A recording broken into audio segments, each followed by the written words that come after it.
Bismillahirrahmanirrahim. Assalamualaikum warahmatullahi wabarakatuh. Mohon maaf sebelumnya ya, akan ada beberapa perubahan dengan RPS yang telah saya berikan minggu lalu. Jadi di RPS minggu lalu itu saya cantumkan untuk pertemuan kedua atau materi pertama itu kita akan membahas karakteristik sinar X. Tapi setelah melakukan telaah beberapa buku referensi fisika zat padat, akan lebih baik jika kita mempelajari terlebih dahulu tentang struktur kristal. Jadi materinya kita tukar ya pertemuannya untuk hari ini, dan dua pertemuan selanjutnya itu mungkin kita akan bahas tentang struktur kristal. Jadi sebelum kita membahas lebih jauh lagi mengenai materi kita hari ini, saya ingin sedikit menjelaskan kenapa kita perlu belajar fisika zat padat. Jadi menurut seorang ahli ya, ada 3 pilar perkembangan masyarakat modern, itu ada energi, material, dan informasi. Nah, fisika zat padat itu masuk di bagian mana? Dia masuk di sini ya, di material. Jadi kita bisa lihat di kehidupan sehari-hari itu fase padat, cair, dan gas itu mengisi dunia sekitar kita secara berimbang. Nah, fisika zat padat itu menempati status yang luas dalam penelitian sifat fisik benda-benda yang makroskopik. Selain itu, ternyata pengetahuan terkait fisika zat padat ini melahirkan banyak konsep dasar yang mendorong aplikasi teknologi yang begitu luas dibandingkan dengan zat cair maupun gas. Jadi di bidang penelitian saja ya, kajian terkait fisika zat padat dan material itu termasuk yang paling banyak dibandingkan fokus kajian lainnya. Nah, ini zat padat sendiri itu mulai dikembangkan di awal abad ke-20 mengikuti penemuan difraksi sinar X kristal. Nah, di sini kita lihat di sekitar abad ke-20 pemahaman kita itu hanya terkait tentang bagaimana itu struktur atom, gen, dan struktur sel. Ini untuk di bagian biologi ya. Nah, di abad ke-21 melalui konsep yang ada ini, para ahli mulai menciptakan banyak hal. Nah, ada artificial material, material buatan. Nah, ada material pintar, smart material. Nah, material ini bisa dimanipulasi dengan tujuan agar material dapat merespon rangsangan. Contohnya mungkin kalian biasa lihat video-video orang yang menggunakan tangan buatan ya. Nah, ini salah satu contohnya smart material. Nah, sensor pun itu masuk ke dalam material pintar ini. Terus ada juga high performance materials, material berkinerja tinggi, ini banyak digunakan dalam berbagai macam aplikasi juga. Terus ada nanostructure, struktur nano ya, material yang mempunyai ukuran dalam skala nanometer tentunya, karena namanya saja nano. Nah, ada sensor nano, ada mesin nano, dan ada komputer nano. Nah, banyak orang tertarik dengan nanomaterial ini, karena dengan ukuran nano, sifat material itu lebih menguntungkan daripada ukuran besar. Bayangkan ya, komputer yang pertama kali dibuat itu sangat besar, bisa segede satu ruangan. Jadi seiring dengan perkembangan teknologi dan penemuan material-material nano ini, sekarang kita bisa bawa dan gunakan komputer di mana saja. Nah, terus terakhir terkait di bidang biologi ada sel rekayasa genetika. Kalau ini bagian dari pemahaman terkait gen dan sel struktur ya. Jadi mungkin pemahaman kita hanya sampai pada di bagian yang struktur atom saja untuk di fisikanya. Jadi sangat banyak hal yang menjadi produk dari pemahaman terkait fisika zat padat ini. Jadi ini hanya sebagian saja yang bisa saya tampilkan di sini, karena kalau kita bedah lebih dalam lagi sangat banyak aplikasinya. Nah, ini adalah sistem material kondensasi. Ada dua, ada hard matter dan soft matter. Jadi pada perkuliahan kita ini, kita kan lebih fokus ke hard matter-nya. Jadi ada kristalin dan ada juga non-kristalin. Intinya yang akan kalian pelajari di perkuliahan fisika zat padat ini terkait bagaimana kalian bisa menjelaskan sifat-sifat material padat, menjelaskan sifat-sifat kumpulan inti atom dan elektron yang berinteraksi dengan gaya elektrostatik, dan merumuskan dasar yang mengatur perilaku material benda padat. Nah, di kehidupan sehari-hari kita mengenal ada zat padat, ada zat cair, dan ada juga zat gas ya. Kalau dari segi struktur partikelnya, kita dapat melihat perbedaan yang cukup jelas dari ketiga jenis zat ini ya. Material yang wujudnya padat itu punya susunan partikel yang lebih rapat dan teratur. Untuk yang cair itu sedikit renggang, dan yang gas itu susunan partikelnya acak dan saling berjauhan. Nah, ini materi yang kalian dapat dari SD sampai tingkat universitas. Jadi pastinya kalian paham lah perbedaannya. Nah, untuk zat padat sendiri, itu ada 3 jenis zat padat. Ada yang dinamakan kristalin. Nah, kristalin itu ada single kristalin atau kristal tunggal. Terus ada polikristalin, dan ada juga amorf, atau ini yang termasuk non-kristalin. Nah, kita akan bahas masing-masing dari jenis zat padat ini. Untuk yang pertama mungkin tentang single kristal atau kristal tunggal. Dia punya struktur atom yang periodik di seluruh volumenya. Seperti ini gambarannya. Nah, jadi kita bisa lihat di sini susunan struktur atomnya rapi ya, dan periodik. Nah, jadi tiap atom itu terkait dengan atom lainnya dengan struktur yang simetris, translasi, dan juga rotasi. Nah, contoh yang termasuk jenis single kristal atau kristal tunggal itu ada yang namanya berlian, ada quartz. Quartz ini sejenis mineral kristalin yang terbuat dari silika. Terus ada mika, ini juga sejenis mineral. Jadi bisa dilihat di sini ya gambarnya, struktur atom pada single kristalin itu tersusun sangat rapi dan periodik. Nah, di sini juga bisa kalian lihat 2 jenis material. Ada kristal pirit tunggal. Ini juga pirit itu sejenis mineral ya. Dan yang terlihat kasar ini, Jadi ini single pirit kristal yang teratur, dan yang terlihat kasar ini adalah amorf. Zat padat amorf. Nah, selanjutnya ada polikristalin. Nah, untuk polikristalin ini dia merupakan sekumpulan banyak kristal tunggal kecil yang biasa disebut kristalit. Ya, jadi biasa disebut kristalit atau grains. Jadi dia kumpulan dari kristal tunggal. Nah, kalian bisa lihat di sini. Ini adalah gambaran dari struktur polikristalin. Jadi beberapa kristal tunggal di sini, ada beberapa kristal tunggal yang di sini. Ini ada 1, ada 2, ada 3 kristal tunggal, ada juga di bawahnya. Nah, dia polikristalin ini merupakan kumpulan dari kristal tunggal ini. Nah, bahan polikristalin ini memiliki tingkat keteraturan yang tinggi.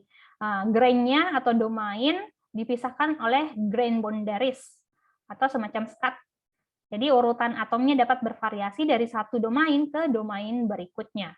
Nah, ini contoh gambar wujud dari polikristalin pirit.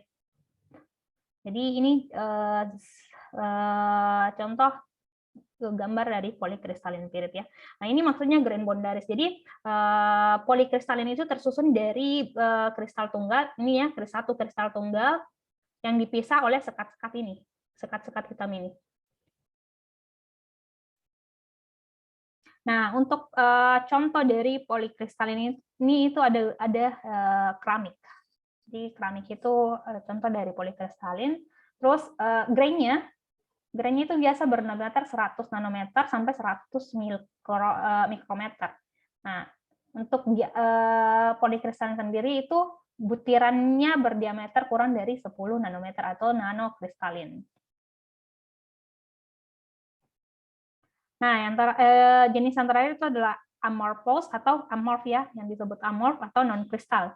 Nah, dia terdiri dari atom, ion, atau molekul acak yang tidak membentuk pola atau struktur kisi yang ditentukan.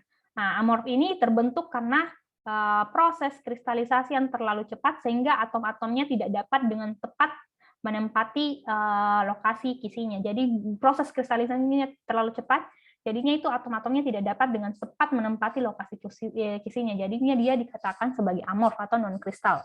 Nah, walaupun tidak teratur, jadi walaupun terlihat tidak teratur atau acak, dia acak, amorf ini ternyata memiliki keteraturan dalam beberapa dimensi atom atau molekul.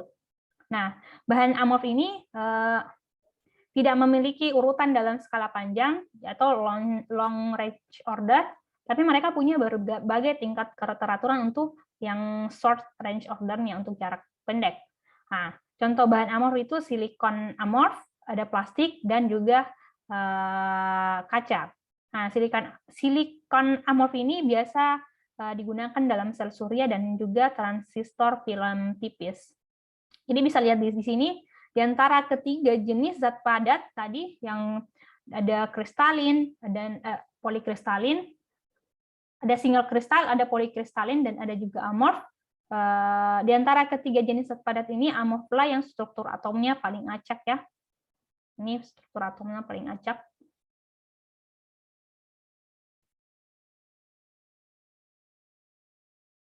Nah, jadi ini nih kalau mau dibedakan material silikon oksida, kalau dibedakan ada kristal dan amorf. Kalian bisa lihat ya bagaimana perbedaannya. Kalau kristal itu yang ini atau single kristal, dia benar-benar tersusun secara heksagonal, rapi ya, rapi sekali, tidak ada yang kosong satu sama lainnya. Nah, tapi kalau amorf, susunan molekulnya itu tidak teratur, suka-sukanya saja. Jadi kayak gini. Nah, ini yang membedakan. Jadi ada bolong-bolongnya yang di sini ya. Dia tidak teratur, beda dengan yang kristalin ini, sangat teratur, heksagonal. Nah, ini yang membedakan untuk material silikon oksida, baik di kristal maupun juga, di amorf. Nah, pada umumnya fisika zat padat itu mempelajari tentang struktur kristal dari benda padat ya. Ada istilah kristalografi, yaitu salah satu cabang fisika yang berkaitan dengan deskripsi geometrik kristal dan susunan internal atom.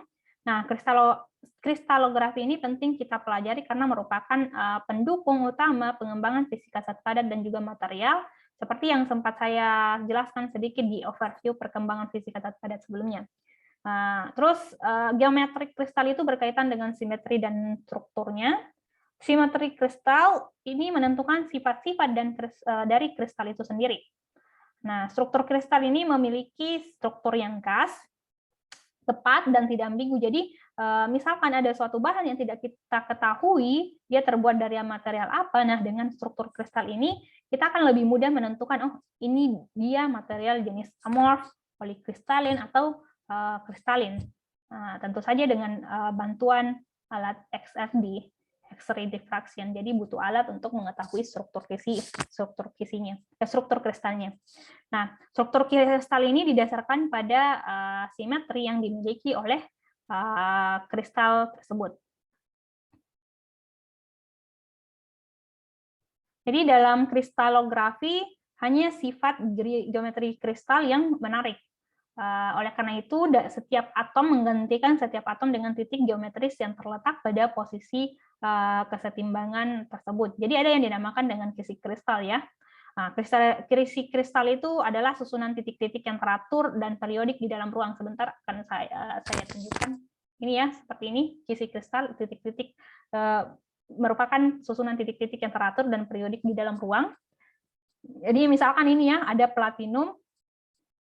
Kita mau lihat struktur kristal dari suatu platinum ini menggunakan STM atau Scanning Tunneling Microscope atau Microscope Tunneling Scanning. Nah, STM ini biasanya digunakan dalam penelitian industri yang memperoleh gambaran skala atom dari suatu permukaan logam. Nah, ini kita lihat tampilan permukaan platinumnya seperti ini. Nah, dari sini kita dapat gambaran kisi kristal dan struktur platinumnya bagaimana, seperti ini.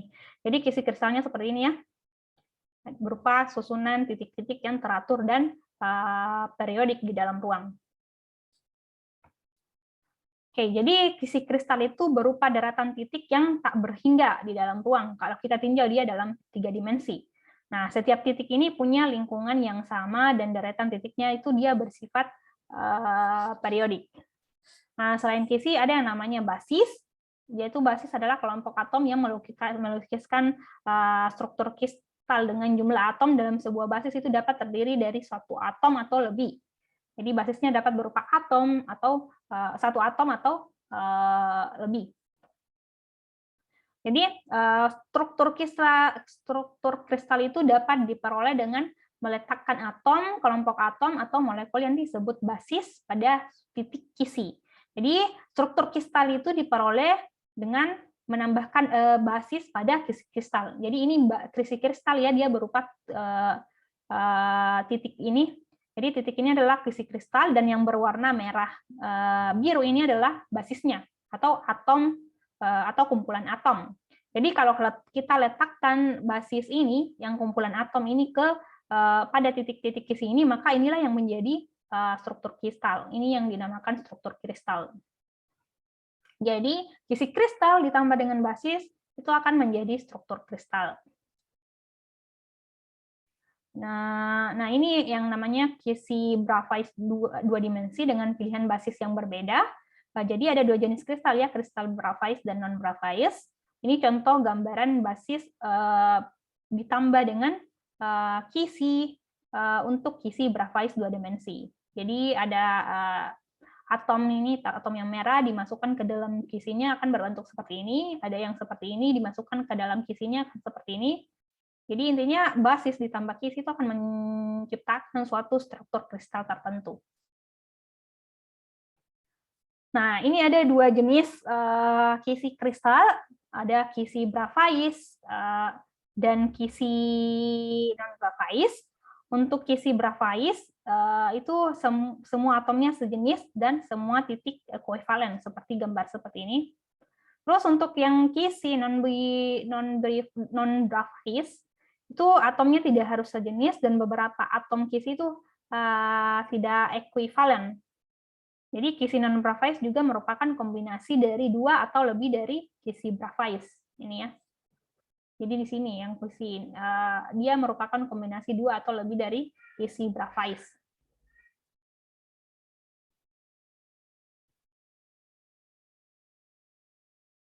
Oke. Nah, ini adalah ilustrasi struktur kristal dalam dua dimensi. Jadi di sini kita akan belajar vektor ya. Nah, ini adalah T ini adalah vektor translasi. Nah, titik A dan B, A, B, dan C ini merupakan atom penyusun kristal. Jadi atom penyusun kristal ya. Ini atomnya sudah berada pada titik kisi. Jadi dia sudah ini adalah satu kesatuan struktur kristal. Jadi A, B, dan C ini adalah atom penyusun kristal. Dan untuk A1 ini adalah jarak antar atom, jarak antar atomnya.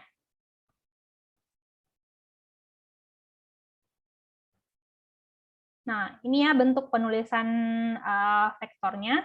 Jadi ruang kisi itu adalah sekumpulan titik sedemikian sehingga translasi dari seimbarang titik di dalam kisi itu dinyatakan oleh vektor ini. Rn sama dengan N1A ditambah N2B. Nah, A dan B itu adalah vektor, ini ya, vektor A dan B, dan N1 dan N2 itu adalah pair of integersnya, tergantung pada berapa jumlah, berapa jarak dari titik A ke titik B ini.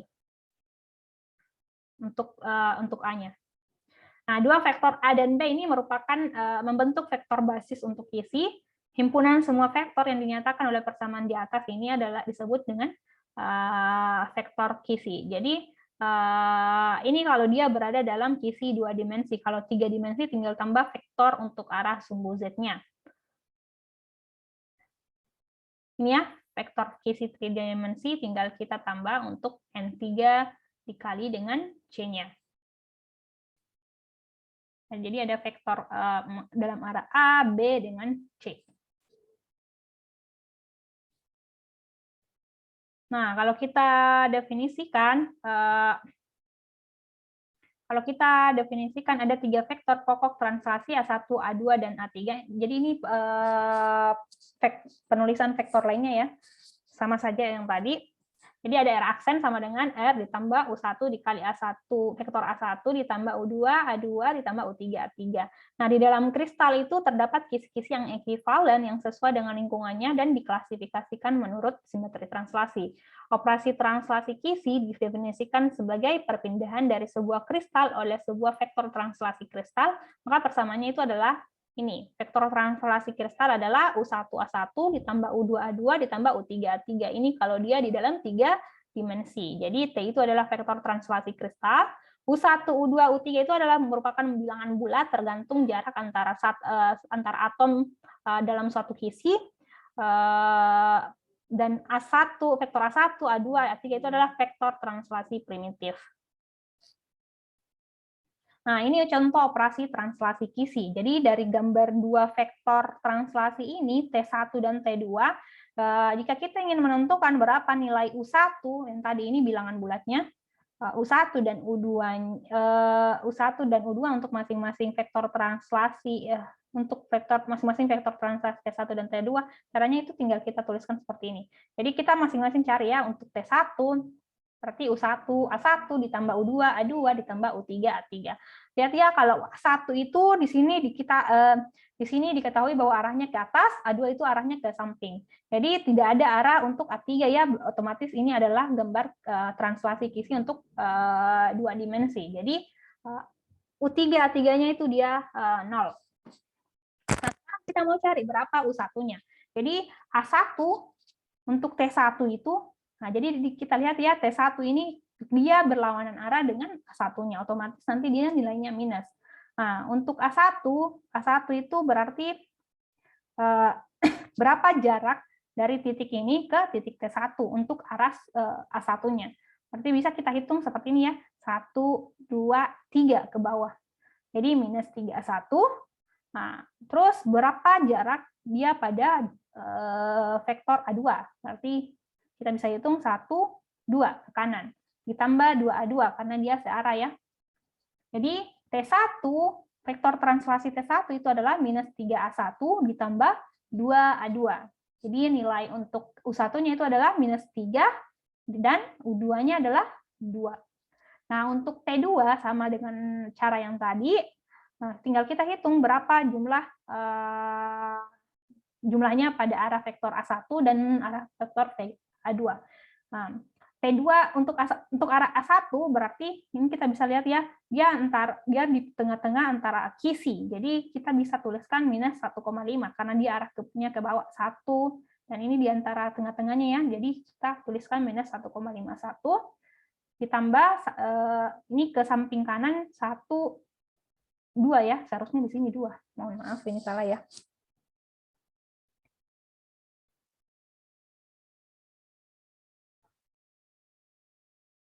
Untuk vektor A2-nya, ini seharusnya di sini nilainya 2, 2, dan sini 2. Mohon maaf.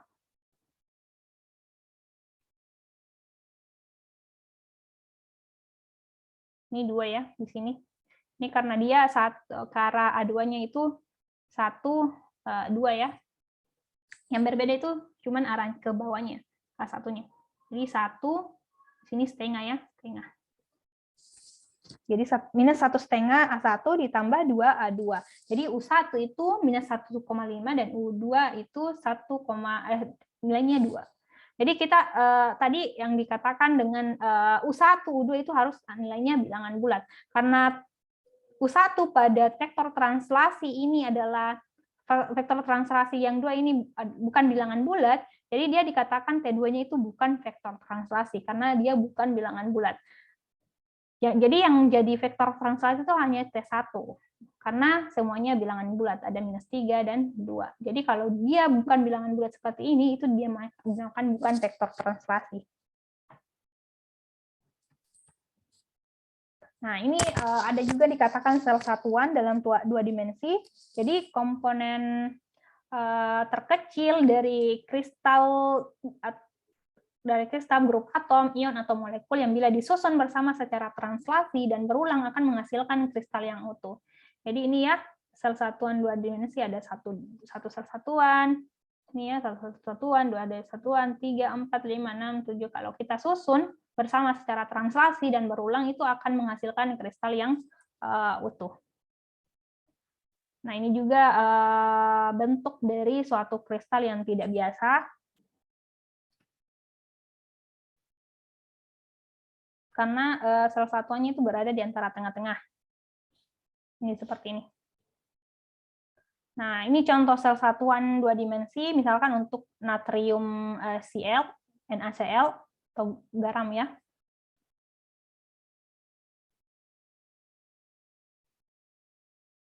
Nah, jadi titik asal itu dapat dipilih sembarang.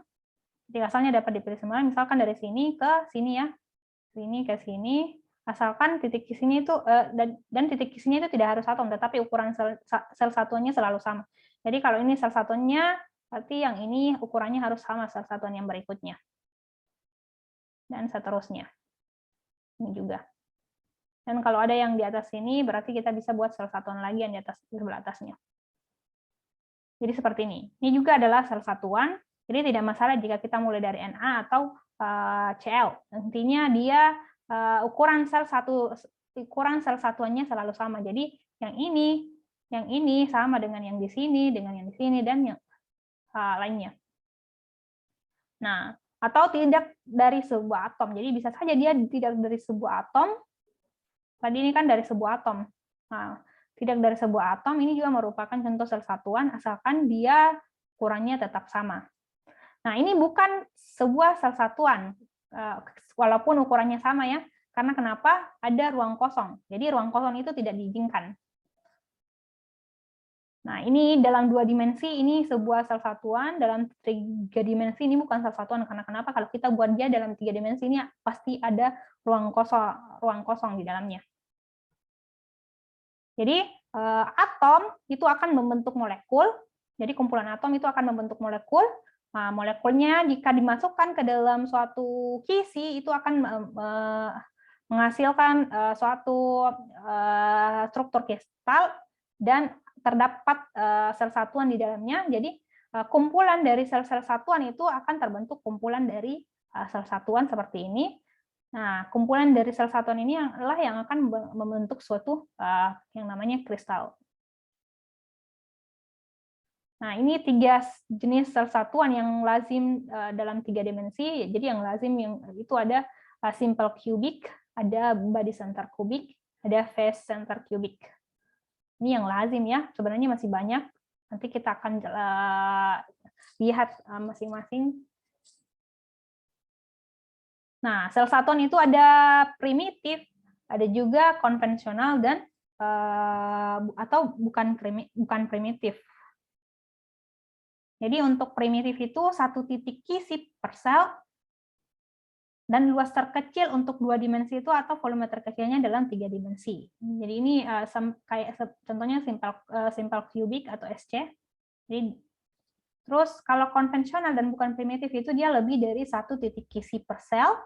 Nah, integral luasan dari sel primitif. Jadi dia merupakan integral luasan dari sel primitif. Contohnya itu adalah body center cubic BCC. Jadi konvensional itu tidak sama dengan sel primitif ya. Nah, jadi sel primitif tadi titik asalnya dapat dipilih sembarangan. Nah, titik-titik kisinya itu tidak harus atom, tapi ukuran sel satuannya selalu sama. Dan tidak ada ruang kosong antara sel satuan. Nah, ada cara lain untuk memilih sel primitif, itu dengan metode Wigner-Seitz. Jadi misalkan ini ya gambar ini, kita ambil salah satu titik kisi sebagai acuan, biasanya di tengah. Jadi ini titik acuannya. Nah, jadi titik kisi yang diambil sebagai acuan dihubungkan dengan titik kisi terdekat yang ada di sekitarnya. Jadi kita hubungkan dengan titik kisi yang di sekitarnya yang terdekat. Jadi kita hubungkan dengan ini, 1, 3, 2, 4, dengan yang ini ya, dengan melewati titik acuan yang tadi. Nah, di tengah-tengah garis penghubung, buat garis yang tegak lurus terhadap titik penghubung. Nah, di tengah-tengah antara ini ya, misalkan 3 dengan titik penghubung dengan titik acuannya, ada garis yang tegak lurus ini. Nah, untuk yang 4 ada garis yang tegak lurus tepat di tengah-tengah antara 0 dengan 4 ini. Terus untuk antara 1 dengan 0 ada garis penghubung. Nah, kalau kita satukan luas terkecil 2 dimensi atau volume terkecil dalam 3 dimensi, kalau kita gambarkan seperti ini, yang dilingkupi oleh garis-garis atau bidang-bidang ini ya, garis-garis ini, yang tadi kita buat dari garis yang tegak lurus terhadap titik penghubungnya, ini yang disebut sebagai sel primitif. Jadi yang ini ya, yang dinamakan sel primitif Wigner-Seitz. Nah, ini kalau dia dalam 3 dimensi yang seperti ini. 3 dimensi, ini dalam 2 dimensi. Oke, ini terkait dengan sel primitif. Oke, saya kira cukup sekian untuk materi pertama di pertemuan kedua ya. Pertemuan kedua, kita akan lanjut pembahasan kita mengenai struktur kristal pada pertemuan selanjutnya. Terima kasih sudah menyimak sampai akhir. Assalamualaikum warahmatullahi wabarakatuh.